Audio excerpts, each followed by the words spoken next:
When you look at the Gospel of John, I find it interesting that just about half of that book takes place during the last week of Jesus' life.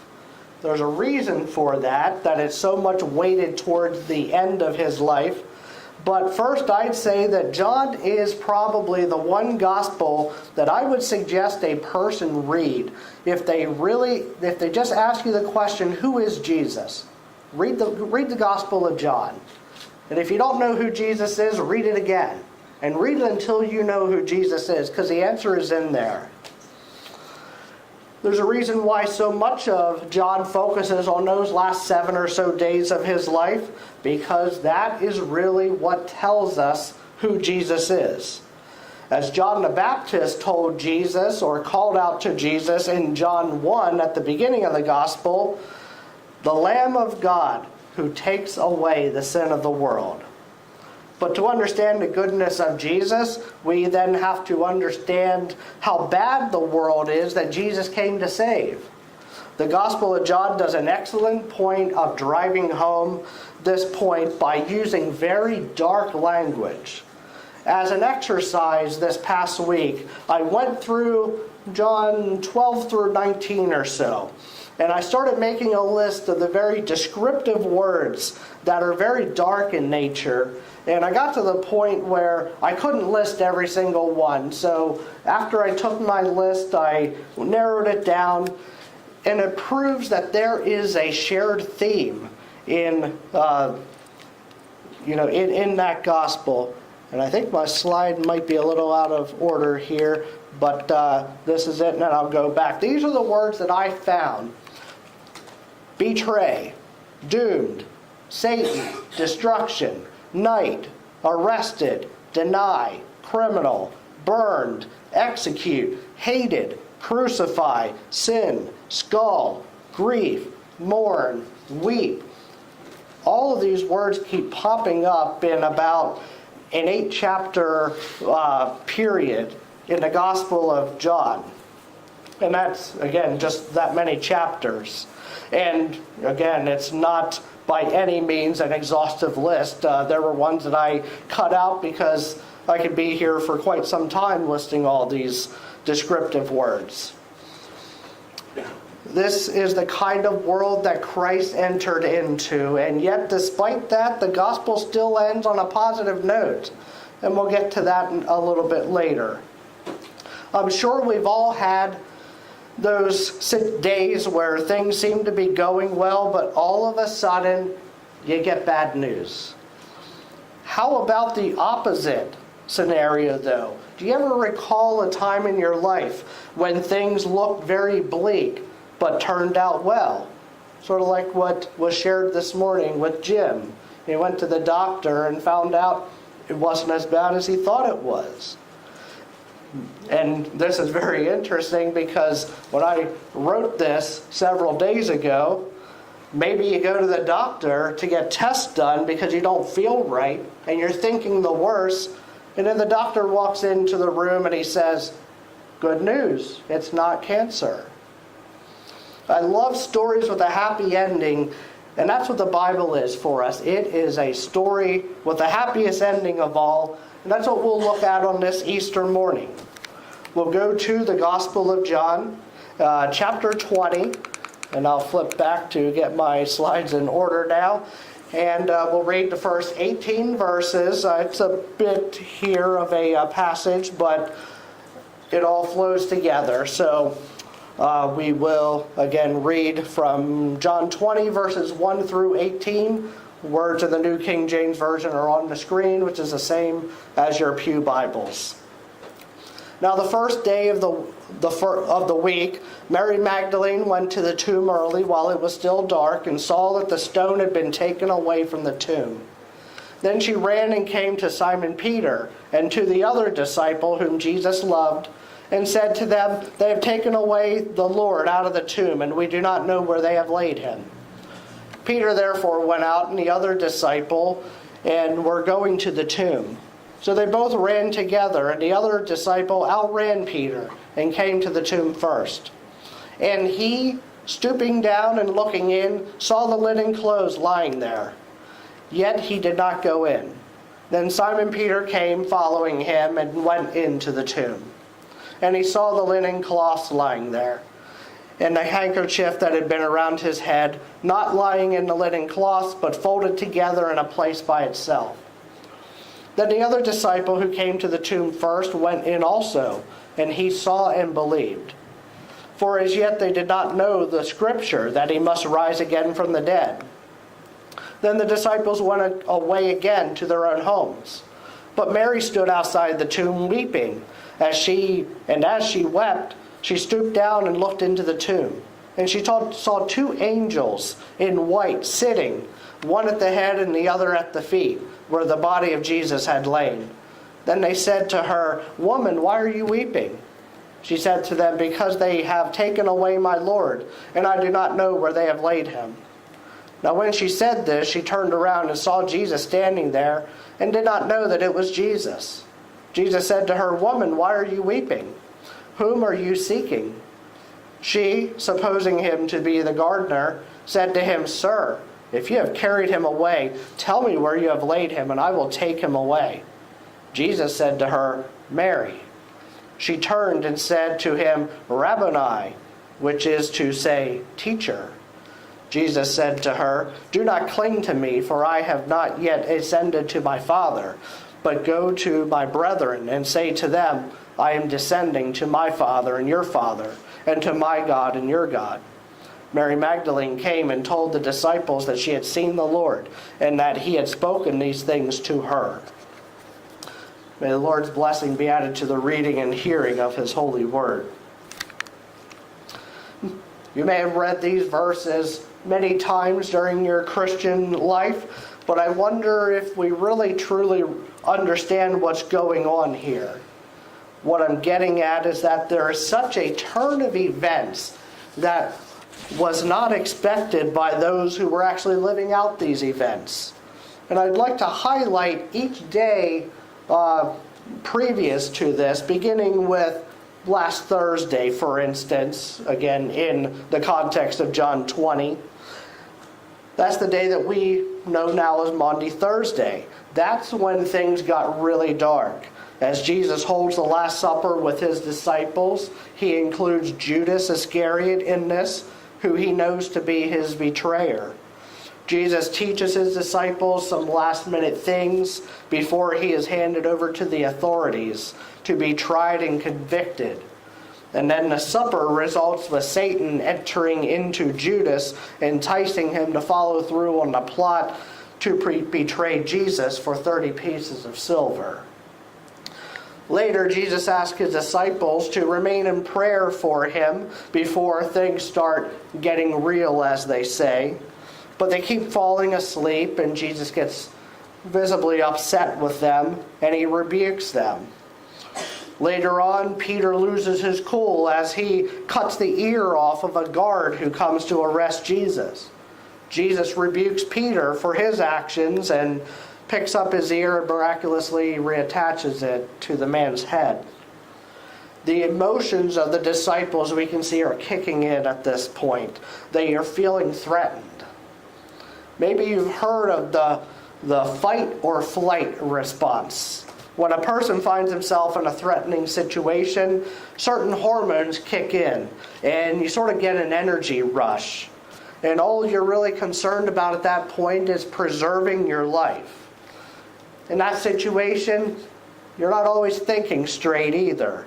That's why soldiers, for instance, who go into the army, they go through a lot of training to practice for these kind of situations so that they respond appropriately whenever their fight or flight response kicks in. The disciples don't have that kind of training. They're just ordinary people. They're tax collectors, fishermen, whatever else they were, just like us pretty much. As I illustrated, Peter, he tries the fight response first. And once Jesus is arrested, the disciples scatter. And with the exception of John, they're nowhere to be found. When we're reading this account in our Bible, we see the events in Friday don't allow a lot of time for sleep either. As Jesus is brought before Pilate to face trial, everyone at this point has pretty much turned against Jesus. Jewish leaders are falsely accusing him for various things he didn't do. The disciples largely left him by this time. The common folk who were fawning over Jesus a week ago, last Sunday, they're now shouting, "Crucify him." And Pontius Pilate is trying to maintain order and not get kicked out of his position. You would think at that point it really couldn't get much worse, as Pilate offers to release Jesus back to the crowd with a pardon. But he gives the crowd the choice between Jesus and this terrible murderer named Barabbas. Given the choice, the bloodthirsty crowd chooses the terrible murderer Barabbas instead of Jesus. Jesus is then beaten, forced to carry his cross to a place where he would be killed. When Jesus breathes his last on Friday, the sky turns as dark as night and an earthquake hits. I'm sure the people who were present were probably wondering, how bad can it get? It can't get much worse than this. For those who followed Jesus for the last 3 years, and for Mary, the mother of Jesus, who loved him for 33 years, more or less probably, should be too much for these people to handle from a human perspective. Jesus is dead, and the only thing you can do now is prepare and wrap the body, place it in the tomb. But after then, what? What are you going to do then? How do you move on from something like that? Their lives have been transformed by this man in a variety of ways, and now he's gone and they are left with this gaping void in their life. This reminds me of the 16th century Spanish poet St. John of the Cross, who wrote a famous poem called The Dark Night of the Soul. This poem describes an individual's journey through darkness and finding light at the end, which relates to a person's walk with God. The poem isn't very long, and if you're interested, you can easily pull it up online if you get the chance this week and read it.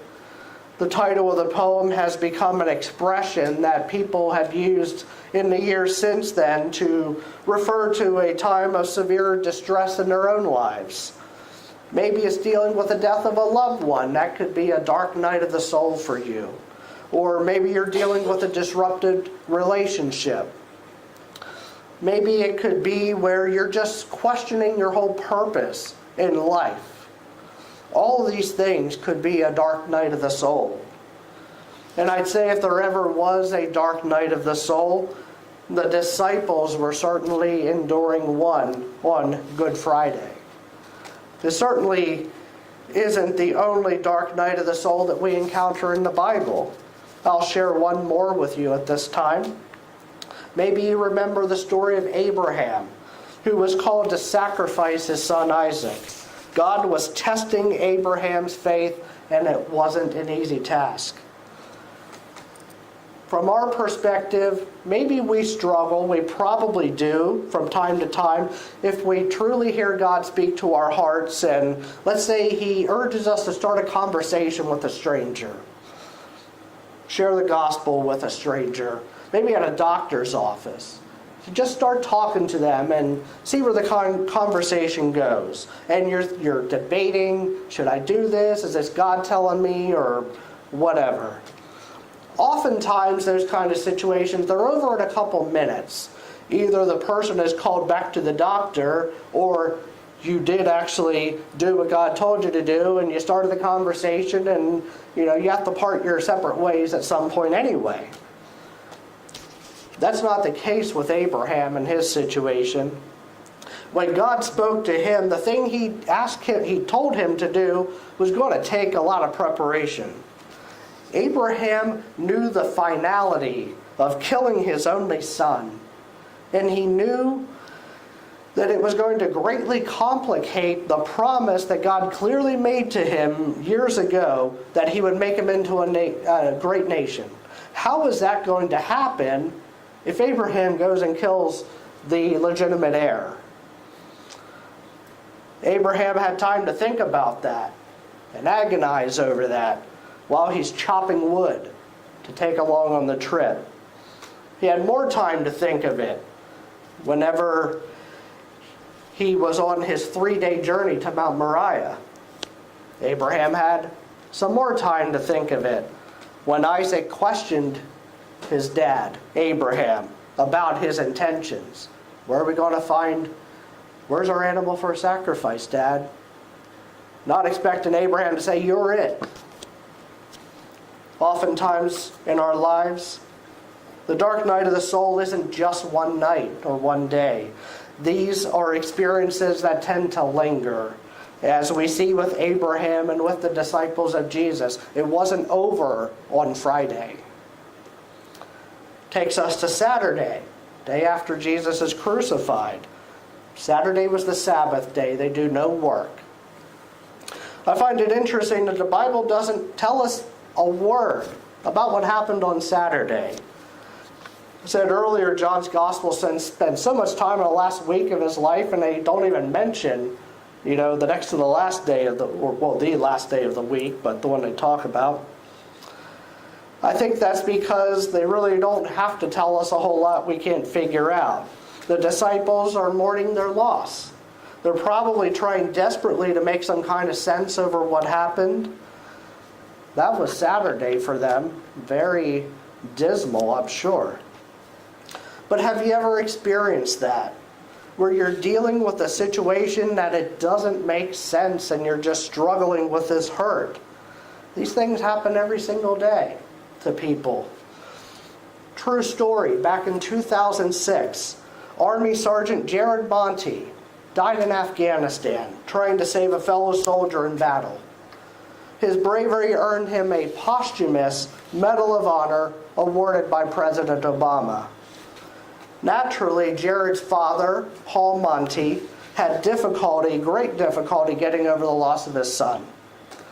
You could certainly call this a dark night of the soul for Paul Monty.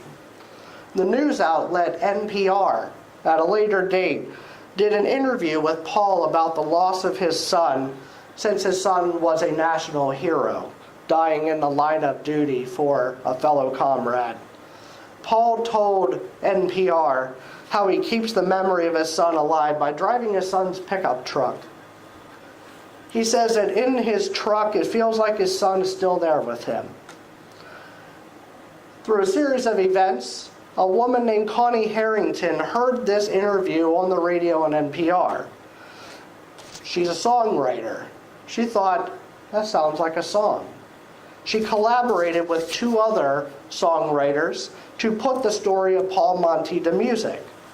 The song was entitled I Drive Your Truck, and it was recorded by country music star Lee Brice. Became a #1 hit for Lee in 2012, nominated for 2 Grammy Awards. Listeners could hear this song and they could relate to the emotion in the lyrics. As Lee sings in the bridge to that song, I've cussed, I've prayed, I've said goodbye, shook my fist and asked God why. These days when I'm missing you this much. See, when bad things happen, we just hope that if nothing else, some good comes of it. With the loss of Jared Monty, we wouldn't have expected a song to be born that still helps people cope to this day with their loss. So I ask you to try to put yourself in the shoes of those closest to Jesus during the last week of his life. Your life has been a whirlwind since last Thursday and you don't know what to do. Look in verse 1 in this passage in John 20. It says, early on the first day of the week, while it was still dark, Mary Magdalene went to the tomb. She went there while it was still dark, and that's very important. It literally was dark, of course, but it was also dark in her soul, wasn't it? So despite that, Mary still had to do what she needed to do. And that's a lesson for us. When things go wrong, they don't go our way. It doesn't seem to be a way out. We still need to do what we need to do. Do what the Lord's called you to do. If you remain faithful, you never know what you may find. If Mary had stayed at home, wallowed in self-pity, she would have missed out on a great blessing, being the one to get the first news that Jesus wasn't dead, that he was alive. At the beginning of this scene, Mary is beyond depressed. But by verse 18, she's proclaiming, "I have seen the Lord." There's a great change in perspective. The lesson is, it's not that everything's always going to turn out the way we want. Life isn't like that. But the lesson is that God rewards faithfulness. Another lesson is that when Mary and the other disciples were in despair on Friday, they were in despair when they woke up Saturday, they were in despair at lunchtime Saturday, they were in despair dinner Saturday, Saturday night, still in despair. All along, they were unaware of God's great plan that he had already decided upon well before that time. It wasn't as if God was sitting up in heaven and he's wringing his hands and not sure how to make something good out of Jesus getting crucified because I didn't plan on that happening. It's not what happened. The crucifixion was God's plan all along. Jesus tried telling his disciples that multiple times, but they didn't want to hear it. The question is on Easter, many questions, but one is, do you accept God's will for your life? Even if it means things turn out differently than you would like. When you accept the resurrected Jesus as Lord of your life, with that comes responsibility to follow him. It's not just check in every now and then either. I will gladly be an example for you that as far as I am concerned, pastoring a church is not what I had planned for my life. But I'm doing it today. And I actually enjoy doing it.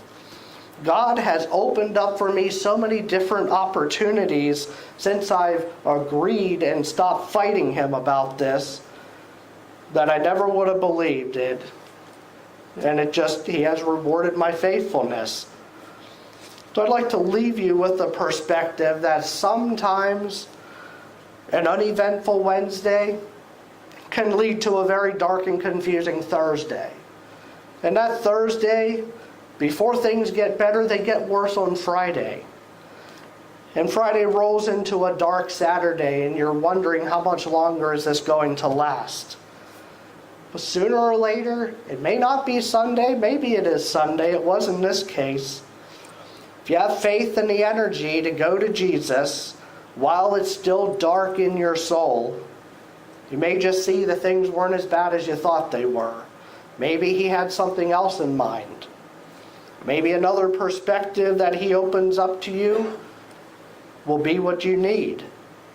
The good news is that Mary then rushed to share this news with others that Jesus is alive, he is not dead, and that's the same good news that we as Christian believers are entrusted to share with the entire world.